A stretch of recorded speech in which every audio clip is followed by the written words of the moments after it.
Okay, so this is a video on the Homestead Act, and the Homestead Act was number 2 on your review. It provided 160 acres to anyone who was willing to settle the land in the West for 5 years. They had to pay $10. This is a pretty good, quick documentary to show you what the Homestead Act is, number 2. We had a motley array of neighbors. On one side, a German who could scarce speak English, married to a Bohemian who could speak little English and no German. On another side, a family of Swedes fresh from the old country. On an adjoining farm, a Scotsman with a Missouri wife. Nearby, a family from Iowa, another family from Illinois, some old, some young, some illiterate, some well-educated, yet all engaged in the same enterprise. As more and more railroads expanded into the West, an intense competition between them began. Settlers were sought who would provide business for their freight trains and buy the land the railroads had been given as government subsidies. "You can lay track to the Garden of Eden," said the head of the Northern Pacific, "but what good is it if the only inhabitants are Adam and Eve?" Western states also contended with one another for new residents. The Homestead Act promised 160 acres of public land to any person who filed a claim, paid a $10 fee, and agreed to work the property for 5 years. In the 1870s, Kansas grew by more than 500,000 people. Nebraska's population quadrupled. 200 Scottish families settled on the Kansas-Nebraska border. The Hebrew Immigrant Aid Society lured Jews from Eastern Europe to Oregon, Colorado, Kansas, the Dakotas.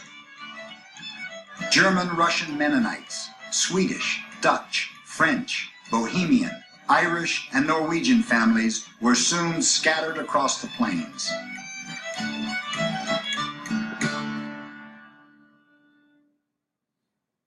In the villages of Europe, you might be only a few steps away from your neighbor. Certainly within hearing distance, you could hear the village's church bells ringing on a Sunday morning. Suddenly here they were isolated many miles from neighbors and from villages with long periods of time between any kind of interaction. They had wind sickness, they called it, from the constant blowing of the wind.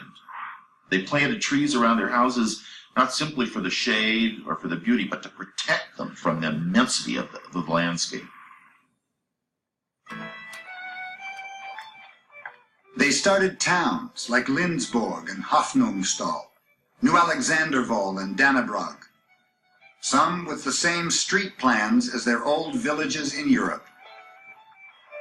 And they planted wheat they had brought along from as far away as Russia.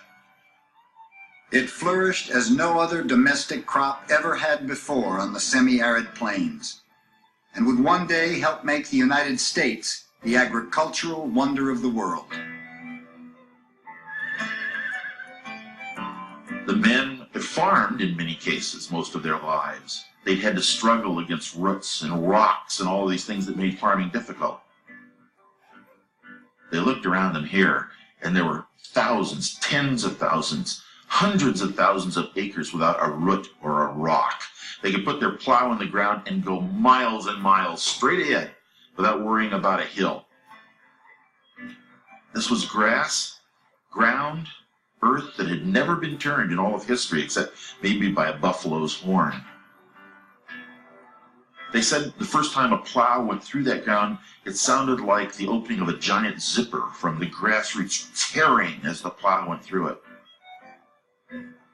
To them, this was a dream come true.